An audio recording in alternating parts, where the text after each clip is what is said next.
निकल पड़ा हूँ पथ पर चलने में माहिर बन जाऊँगा, या तो मंजिल मिल जाएगी या फिर अच्छा मुसाफिर बन जाऊँगा।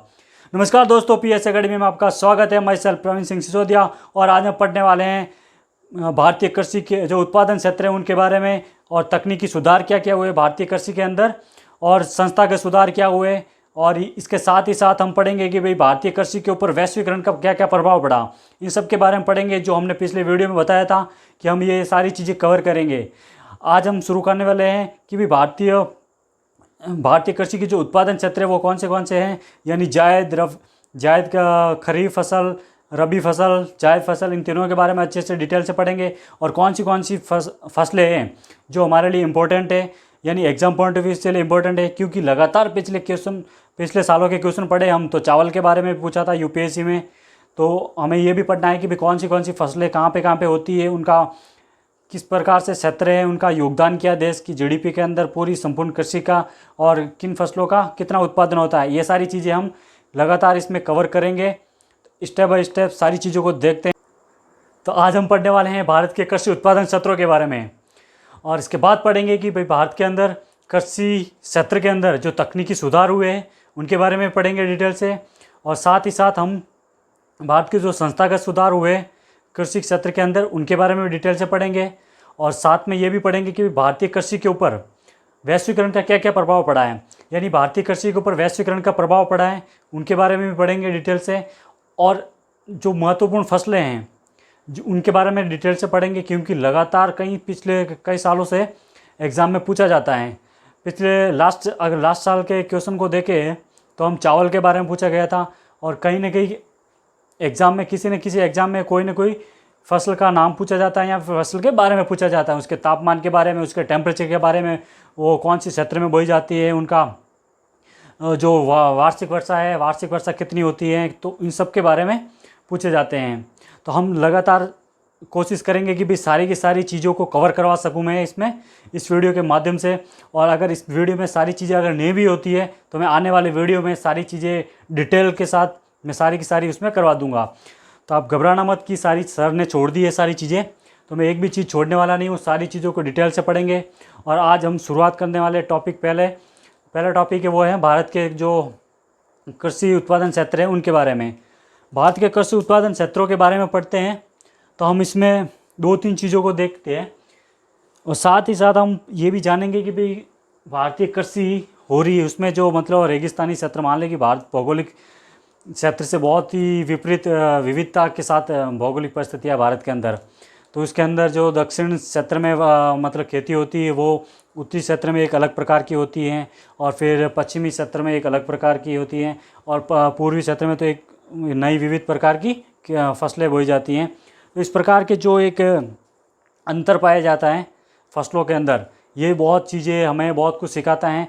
ऐसे बोलते हैं भौगोलिक परिस्थिति के हिसाब से रहन सहन खान पान होता है, उसी प्रकार फसलों के अंदर भी ये भौगोलिक क्षेत्र के हिसाब से अलग अलग क्षेत्रों में अलग अलग फसल बोई जाती हैं।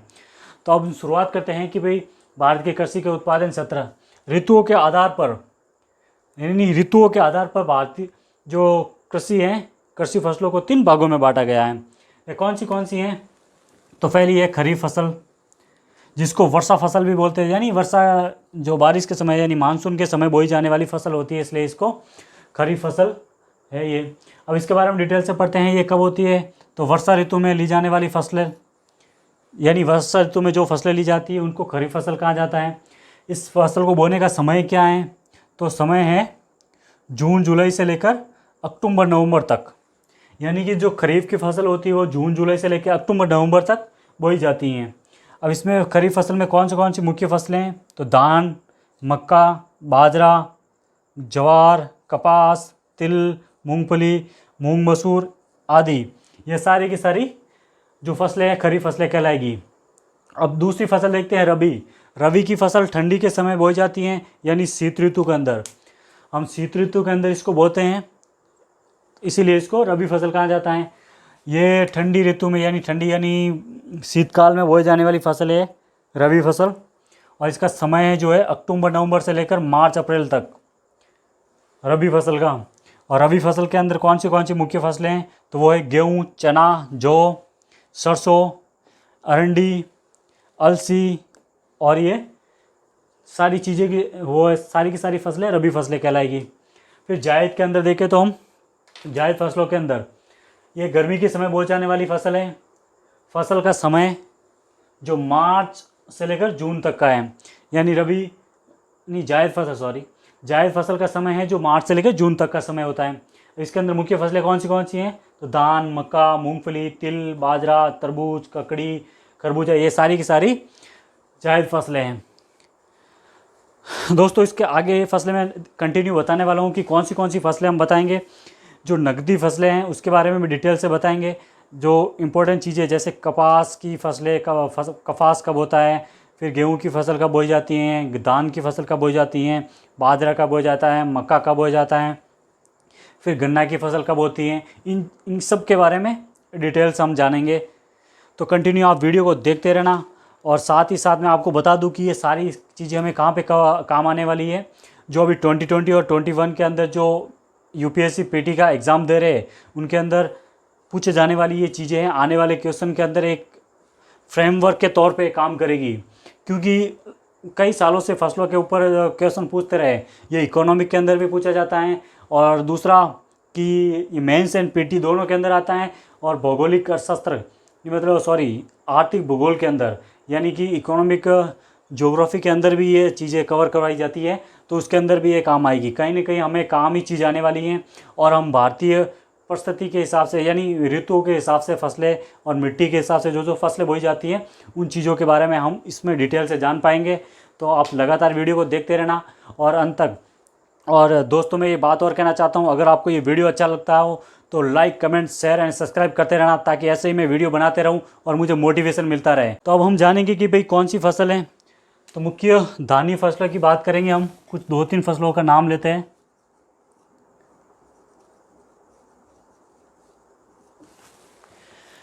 धान्य फसलों के अंदर हम खाद्य फसलें भी बोलते हैं इसको। तो उसमें से हम सबसे पहले लेते हैं धान को, राइस। इसके बारे में हम अच्छे से समझते हैं कि भाई इसके बारे में जानते हैं कि ये भारत की लगभग 50% जनसंख्या जो चावल का सेवन करती है, यानी चावल को भोजन के रूप में लेती है। यानी 50% जनसंख्या, थोड़ा मैं अच्छे से बताता हूँ इसको। 50% जनसंख्या जो है चावल का उपयोग करती है, यानी धान का भोजन के रूप में उपयोग होता है। ठीक है।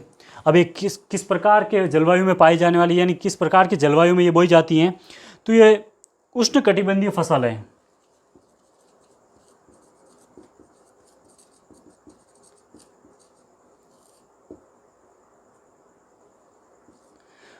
उष्णकटिबंधीय फसल है। इसके लिए कितने तापमान चाहिए, यानी इसको पकाने के लिए हमें कितना तापमान की आवश्यकता पड़ती है। तो हम कहते हैं कि भाई इसको न्यूनतम 20 डिग्री सेंटीग्रेड यानी 20 डिग्री सेल्सियस अगर मान लो कि तापमान मिल जाता है तो ये चावल की फसल के लिए अनुकूल है। और अभी देखते हैं कि वर्षा, चावल की फसलों के लिए वर्षा की आवश्यकता कितनी पड़ती है। तो इसके लिए लगभग 100 सेंटीमीटर वर्षा चाहिए। वर्षा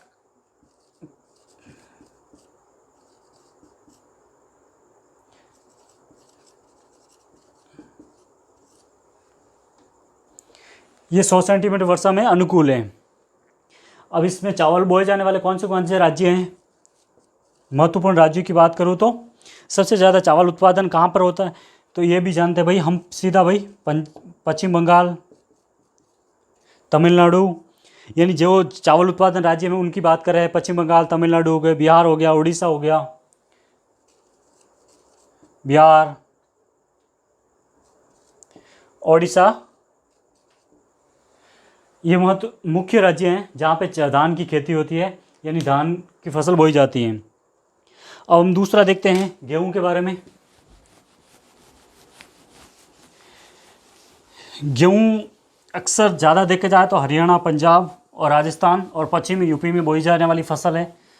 मुख्यतः ये इन क्षेत्रों में बोई जाती हैं, लेकिन संपूर्ण हिंदुस्तान के अंदर भी बोई जाती है।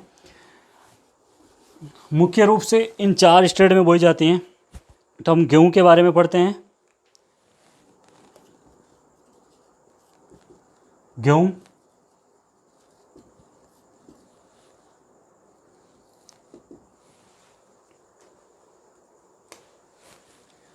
गेहूं की बात करें तो ये लगभग 1/3 भाग पर इसकी बुवाई होती है। ये उत्तर पश्चिम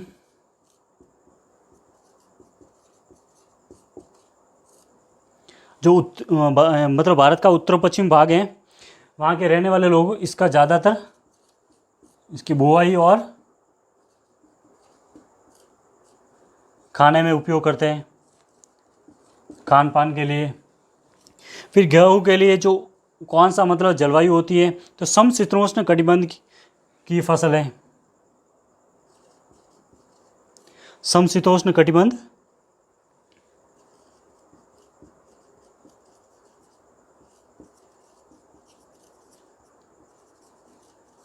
ये समशीतोष्ण कटिबंधीय फसल है। याद रखना दोस्तों, ये रबी फसल है। गेहूं रबी की फसल है और धान जायद फसल है जो बारिश में बोई जाती हैं। इसके लिए किस प्रकार की ज़मीन चाहिए, यानी मिट्टी या ज़मीन, यानी किस प्रकार की ज़मीन हो तो वहाँ पे अनुकूलतम रूप से यहाँ पे बोई जा सकती हैं। तो काली और उपजाऊ दोमट मिट्टी होनी चाहिए। काली और उपजाऊ दोमट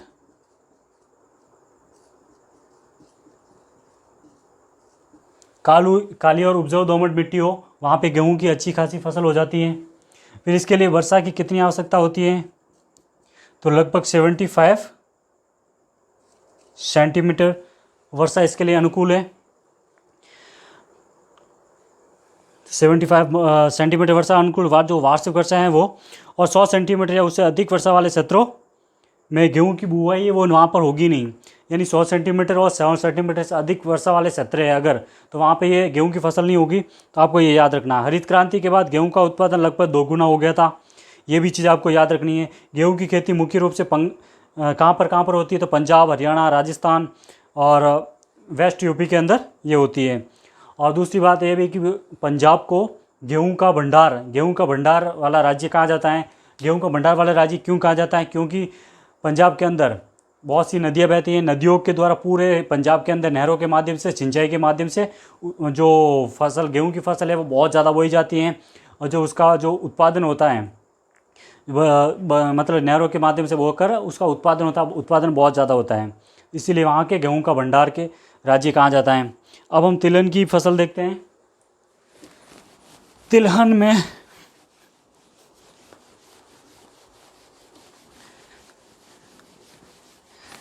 ये टेम्परेचर वगैरह यूपीएससी के एग्ज़ाम में कई बार पूछे जाते हैं और बार बार पूछते भी। स्टेट पीसीएस के एग्ज़ाम में भी ये कई बार पूछे गए हैं। तो आपको ये याद रखना है कि भाई गेहूं की जो फसल है, यानी जो तमाम फसलें हैं, उनका ज़्यादातर हमें याद क्या रखना है, तापमान याद रखना है। तापमान के बाद हमें कि भाई कौन सी जलवायु सूटेबल है उस फसल के लिए, तो हमें ये फसल का जो जलवायु के नाम याद रखना है। और दूसरी बात यह है कि उसकी जो वर्षा होती है, वार्षिक वर्षा, वो कितनी होनी चाहिए। तो ये आपको बेसिक चीज़ें 3-4 चीज़ें हैं वो याद रखनी चाहिए। अब हम मूंगफली के बारे में पढ़ते हैं, तिलहन फसल के बारे में। मूंगफली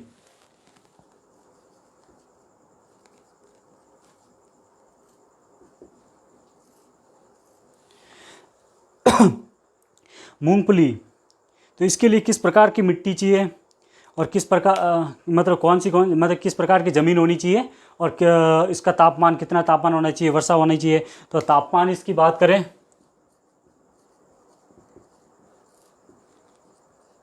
20 डिग्री से लेकर 25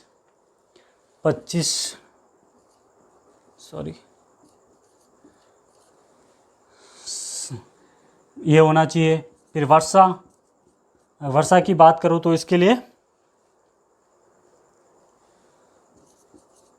50 से 60 सेंटीमीटर वार्षिक वर्षा हो तो उसके लिए अनुकूल है। फिर इसके लिए खरीफ और ये जायद प्रकार की फसल है। प्रथम उत्पादक राज्य जो है, यानी मूंगफली का सबसे ज़्यादा उत्पादन करने वाला राज्य गुजरात है।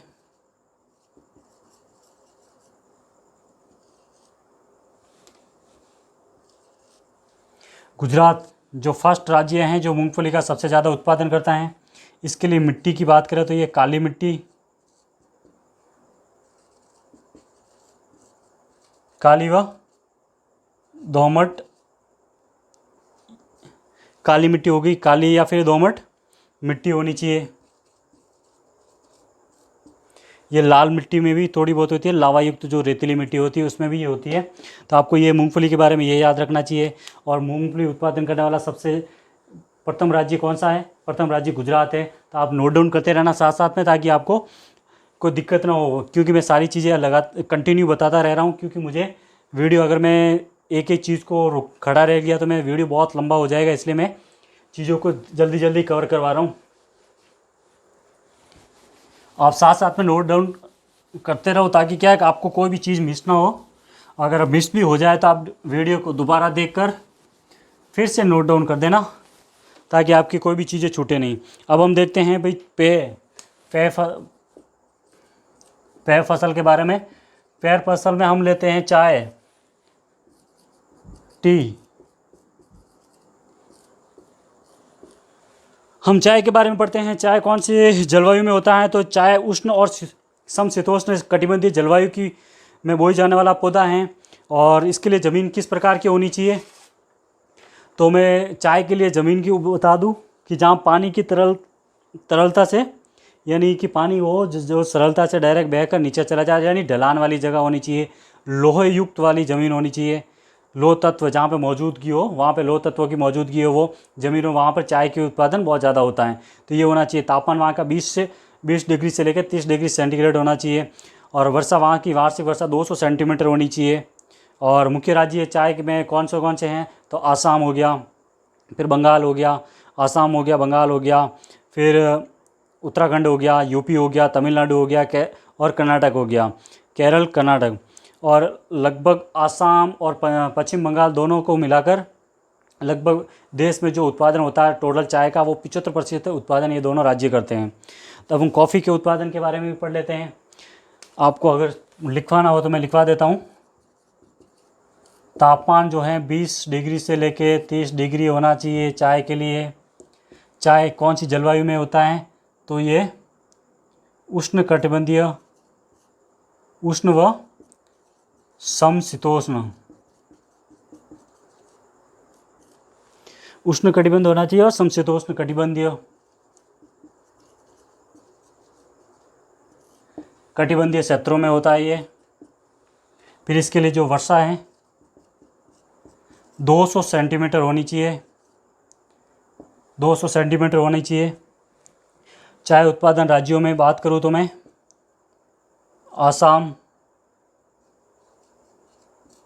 असम, पश्चिम बंगाल, तमिलनाडु,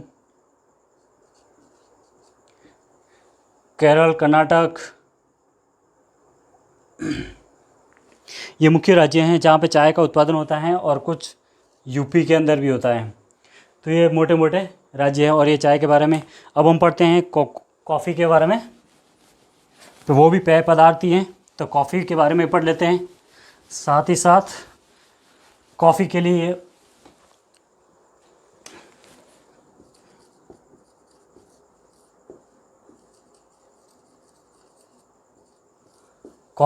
तापमान कितना होना चाहिए? कॉफ़ी के लिए तापमान 15 डिग्री से लेके 20 डिग्री सेंटीग्रेड होना चाहिए। वहाँ की वर्षा की बात करूँ तो वहाँ की वर्षा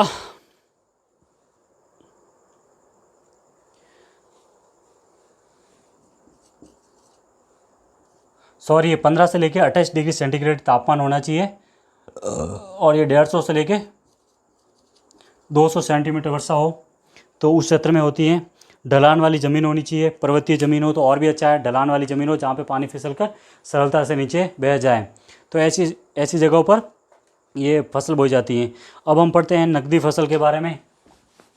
तो हम जल्दी जल्दी कवर करवा देते हैं ताकि वीडियो लंबा ना हो। और दोस्तों आपसे रिक्वेस्ट है प्लीज़ कि आप ये वीडियो पूरा देखना और साथ साथ में नोट डाउन करते रहना, और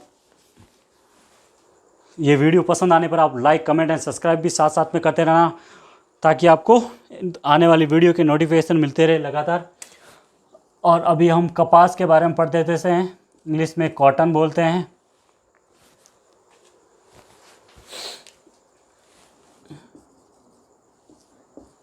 कपास के लिए किस प्रकार की जलवायु होनी चाहिए?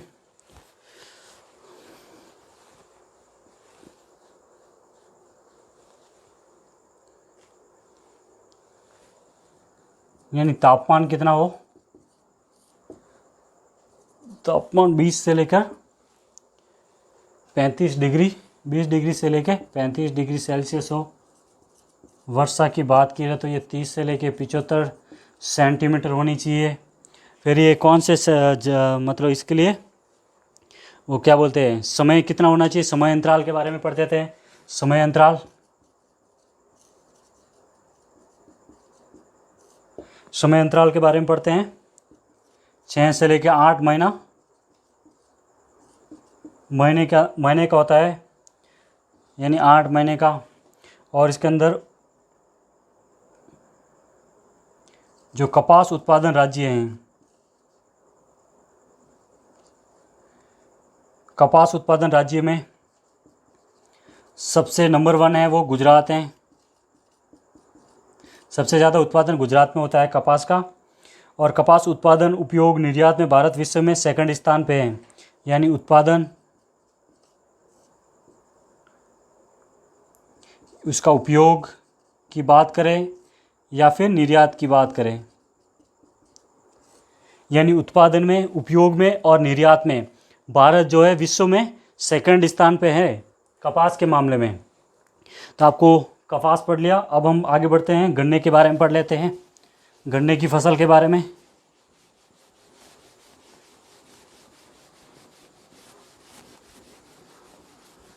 गन्ना यानी शुगर केन, यानी इस गन्ने की फसल कौन सी जलवायु के अंदर?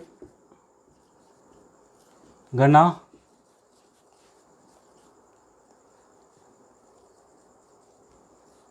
Sugar cane.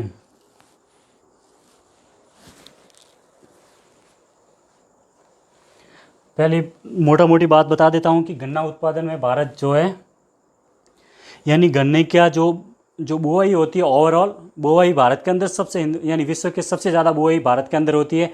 लेकिन जो उत्पादन होता है गन्ने का, उत्पादन में सेकंड नंबर है, फर्स्ट ब्राज़ील है और सेकंड भारत का आता है। यानी गन्ना उत्पादन में भारत दूसरे स्थान पर है।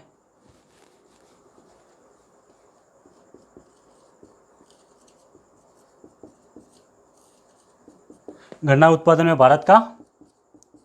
भारत सेकंड स्थान पर है। और फर्स्ट कौन है? फर्स्ट ब्राज़ील है। अब साथ साथ में नोट डाउन करते रहना। इसके लिए तापमान की बात करूं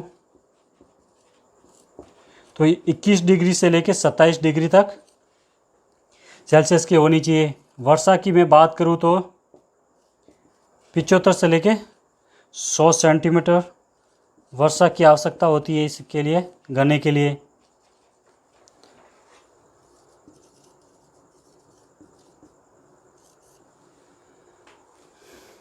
दोस्तों आप साथ साथ में नोट डाउन करते रहना। यानी गन्ना उत्पादन में भारत सेकंड नंबर पे है, फर्स्ट ब्राज़ील है। इसका तापमान की मैं बात करूँ, तापमान 21 डिग्री से लेकर 27 डिग्री सेल्सियस तक होता है। वार्षिक वर्षा कितनी होनी चाहिए? यानी 75 से लेकर 100 सेंटीमीटर की होनी चाहिए वार्षिक वर्षा। उसके लिए गन्ने के लिए आवश्यकता होती है।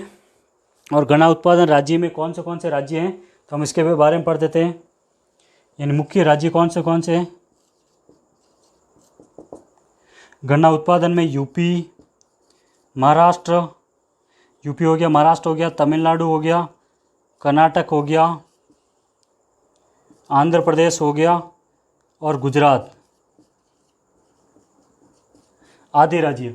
यानी कि मुख्य राज्य कौन से हैं जहाँ पे गन्ना का उत्पादन होता है? तो यूपी हो गया, महाराष्ट्र हो गया। मैंने शॉर्ट फॉर्म लिखी है, सबका पूरा नाम नहीं लिखा है क्योंकि बहुत लंबा हो जाएगा, तो इसलिए मैंने शॉर्ट सारा का सारा सबका शॉर्ट नाम लिख दिया है। तो यूपी, महाराष्ट्र, तमिलनाडु, कर्नाटक, आंध्र प्रदेश, गुजरात आदि राज्यों के अंदर ये गन्ना उत्पादन होता है। लेकिन सबसे ज़्यादा उत्पादन कहाँ पर होता है? जो बुआई, तो सबसे ज़्यादा जो बुआई है, बुआई वो यूपी के अंदर होती है। लेकिन जो उत्पादन है शुगर का उत्पादन,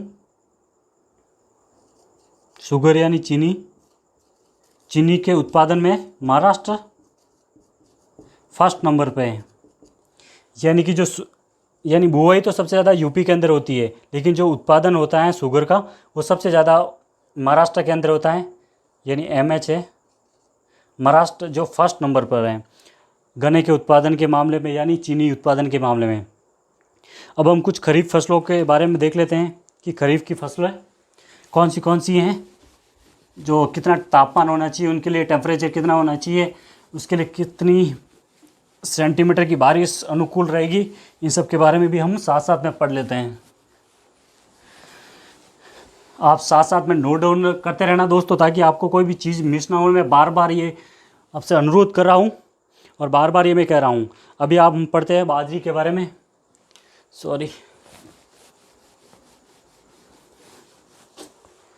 बाजरा एक खरीफ फसल है।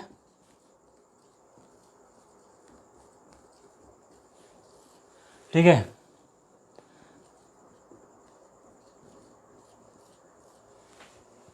बाजरा के बारे में पढ़ लेते हैं।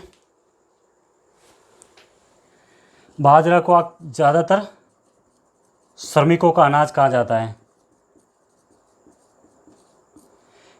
श्रमिकों का अनाज, इसके लिए तापमान अगर चाहिए तो वो 20 से लेके 30 डिग्री सेंटीग्रेड होना चाहिए। यानी ये 20 से लेके, यानी 20 तो और भी मैं ज़्यादा बोल रहा हूँ कि कम बोलता था, या 25 से लेकर, क्योंकि इसके लिए ज़्यादा टेम्परेचर चाहिए। ये जहाँ पर बहुत ज़्यादा गर्मी हो रही हो, यानी गर्मी वाले इलाके में, जहाँ पे सूखा यानी शुष्क जो क्षेत्र है वहाँ पर हो जाती हैं। इसके लिए कोई ज़्यादा वो मतलब पानी वाली ज़मीन या फिर पथरीली ज़मीन की आवश्यकता नहीं होती, ये रेतीली ज़मीन में भी हो जाती हैं। तो वहाँ पे ज़्यादा बहुत पानी की भी ज़्यादा इतनी मात्रा की आवश्यकता नहीं होती है, कम पानी में भी बाजरा उत्पादन हो जाता है इसका। तो सरप्लस, तो इसकी वर्षा की बात करें तो ये ज़्यादातर वर्षा की में 40 से 50 सेंटीमीटर वर्षा भी अगर मिल जाए इनको तो ये अनुकूल है उस बाजरा के लिए। और मुख्य राज्यों की बात करें तो ये कहाँ पे होता है बाजरा उत्पादन? राजस्थान, आप लिखते रहना साथ साथ में, राजस्थान, यूपी, महाराष्ट्र, कुछ हद तक गुजरात में होता है। और ये मोटा मोटा राज्य हैं जहाँ पर बहुत मतलब ज़्यादातर फसलें होती हैं। अब हम साथ साथ में मक्का को भी देख लेते हैं कि मक्का जो पूछे जाने की गुंजाइश है एग्ज़ाम में 2020 के लिए। आप तो पूरी तैयारी करके ही रहना, ताकि आपको किसी भी फसल के बारे में पूछे तो आपको पता रहे। तो फसलों के बारे में मक्का की बात करें तो धान और गेहूं के बाद जो अगर विश्व के अंदर सबसे ज़्यादा बोया जाने वाला मक्का है, तीसरे स्थान पर। यानी धान और गेहूं के बाद तीसरा नंबर आता है मक्का का। यानी मक्का को ज़्यादातर लोग विश्व में और भारत में भी इसका उपयोग होता है। सब तीसरे नंबर पर इसकी बुवाई होती है। तो आप ये भी चीज़ लिख देना। और इसके लिए तापमान चाहिए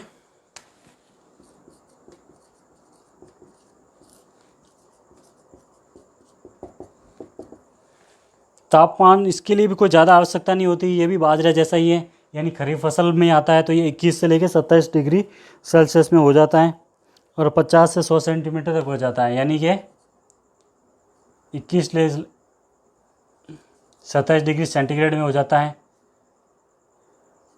ये 50 से 100 सेंटीमीटर जहाँ पे वार्षिक वर्षा हो रही है वहाँ पर ये अनुकूल है इसकी फसल बोना। इसके लिए मुख्य राज्य कौन कौन से हैं?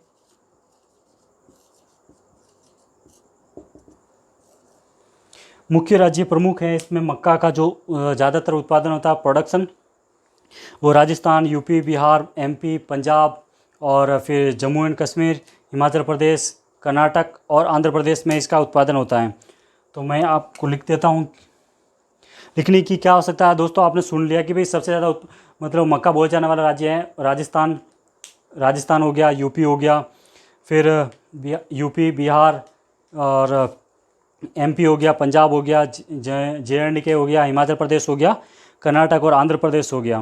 तो ये प्रमुख राज्य हैं और इन फसलों के बारे में आपको पढ़ना ज़रूरी था, क्योंकि इसके अक्सर कई बार एग्ज़ाम में पूछा जाता है कि इसका टेम्परेचर यानी कौन सी फसल, गेहूं का नाम दे दिया और पूछ दिया कि गेहूं के लिए अनुकूल परिस्थितियाँ कैसी है, यानी किस प्रकार की जलवायु होनी चाहिए और गेहूं को पकाने के लिए कितने टेम्परेचर की आवश्यकता होती है, नहीं तापमान कितना होना चाहिए, या फिर उसमें पूछ दिया कि वार्षिक वर्षा कितनी होनी चाहिए।